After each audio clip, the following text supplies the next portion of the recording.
दोस्तों, एक बार फिर से आप सबका बहुत बहुत स्वागत है हमारे यूट्यूब चैनल लाइफ सीखो हिंदी में। जी हाँ दोस्तों, बताना चाहूंगा अगर आपने अभी तक हमारा चैनल सब्सक्राइब नहीं किया है तो जल्द से लाल बटन को दबाकर चैनल को सब्सक्राइब कर दें, बेल आइकन को प्रेस करना ना भूलें ताकि हम आप तक पहुंचा सके अपनी वीडियो सबसे पहले और आप सुन पाए एक से एक बेहतर स्टोरी।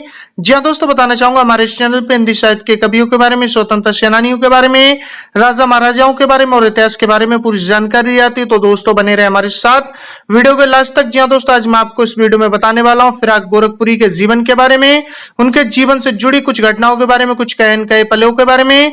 तो आइए दोस्तों वीडियो को स्टार्ट करते हैं। जी हाँ दोस्तों, फिराक गोरखपुरी का जन्म 28 अगस्त 1896 को गोरखपुर उत्तर प्रदेश में कायस्थ परिवार में हुआ था। इनका मूल नाम रघुपति साहे था। रामकृष्ण की कहानियों से शुरुआत के बाद की शिक्षा अरबी, फारसी और अंग्रेजी में हुई। 29 जून 1914 को उनका विवाह प्रसिद्ध जमींदार बिंदेश्वरी प्रसाद की बेटी किशोरी देवी से हुआ। कला स्नातक में पूरे प्रदेश में चौथा स्थान पाने के बाद आईसीएस में चुने गए। 1920 में नौकरी छोड़ दी तथा स्वराज आंदोलन में कूद पड़े तथा 1.5 वर्ष की जेल की सजा भी काटी। जेल से छूटने के बाद जवाहरलाल नेहरू ने उन्हें अखिल भारतीय कांग्रेस के दफ्तर में अवर सचिव की जगह दिला दी। बाद में नेहरू जी के यूरोप चले जाने के बाद अवर सचिव का पद छोड़ दिया। फिर इलाहाबाद विश्वविद्यालय में 1930 से लेकर 1959 तक फिराक जी इलाहाबाद विश्वविद्यालय के अंग्रेजी विभाग में अध्यापक रहे। जी हाँ दोस्तों, इसी के साथ आपको बताता चलूं उन्होंने इलाहाबाद विश्वविद्यालय में शिक्षा प्राप्त की और उनकी नियुक्ति डिप्टी कलेक्ट्रेट के पद पर हो गई थी। इसी बीच गांधी जी से ने असहयोग आंदोलन छेड़ा तो फिराक उसमें सम्मिलित हो गए। नौकरी गई और जेल की भी सजा काटनी पड़ी थी। जी हाँ दोस्तों, कुछ दिनों तक भी आनंद भवन इलाहाबाद में पंडित नेहरू के सहायक के रूप में कांग्रेस का काम भी देखते रहे। बाद में उन्होंने इलाहाबाद विश्वविद्यालय में अंग्रेजी के शिक्षक के रूप में भी काम किया। जी हाँ दोस्तों, इसी के साथ बताता चलूं कि उनकी शायरी बड़ी उच्च कोटि की मानी जाती है। वे बड़े निर्भीक शायर भी थे।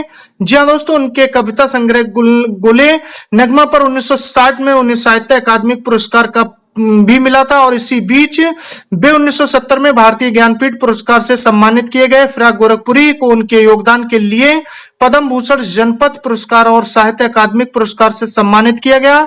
जी हाँ दोस्तों, इसी के साथ बताता चलूं साहित्य जीवन।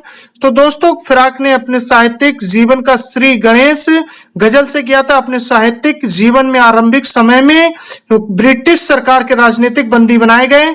उर्दू शायरी का बड़ा हिस्सा रूमानियत, रहस्य और शास्त्रीयता से बंधा रहा, जिसमें लोक जीवन और प्रकृति के पक्ष बहुत कम उभर पाए हैं। नजीर अकबराबादी, इल्ताफ हुसैन हाली जैसे जिन कुछ शायरों ने इस रिवायत को तोड़ा है, उनमें एक प्रमुख नाम फिराक गोरखपुरी का भी है।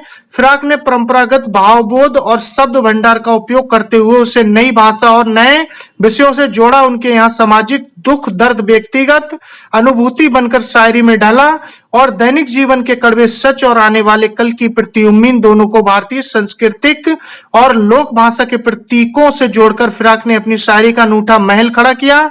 फारसी, हिंदी, ब्रिज भाषा और भारतीय संस्कृति की गहरी समझ के कारण उनकी शायरी में भारत की मूल पहचान रस बस गई थी।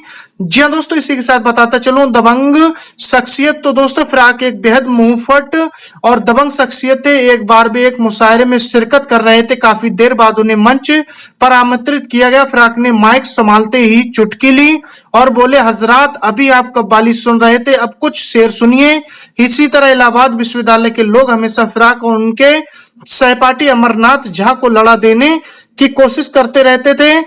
एक महफिल में फिराक और झा दोनों ही थे। एक साहब दर्शकों को संबोधित करते हुए बोले, फिराक साहब हर बात में झा साहब से में कमतर हैं। इस पर फिराक तुरंत उठे और बोले, भाई अमरनाथ मेरे गहरे दोस्त हैं और उनमें एक खास खूबी है कि वो अपनी झूठी तारीफ बिल्कुल पसंद नहीं करते हैं। फिराक की हाजिर जवाबी में उन हजरत का मिजाज दुरुस्त कर दिया।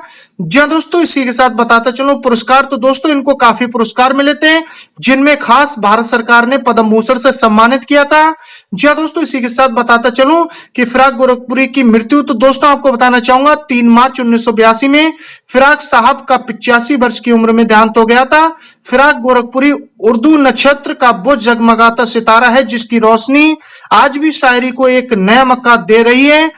इस अलमस्त शायर की शायरी की गूंज हमारे दिलों में हमेशा जिंदा रहेगी।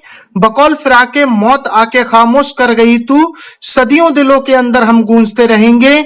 जी हाँ दोस्तों, इनके आखिरी शब्द थे। तो दोस्तों आपको बताना चाहूंगा कैसे लगी आपको स्टोरी, कमेंट्स बॉक्स में जरूर लिख के बताएं।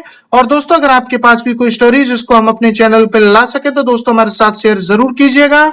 मिलते हैं फिर नेक्स्ट वीडियो में नेक्स्ट स्टोरी के साथ। आपने अपना कीमती वक्त दिया, तब तक के लिए धन्यवाद।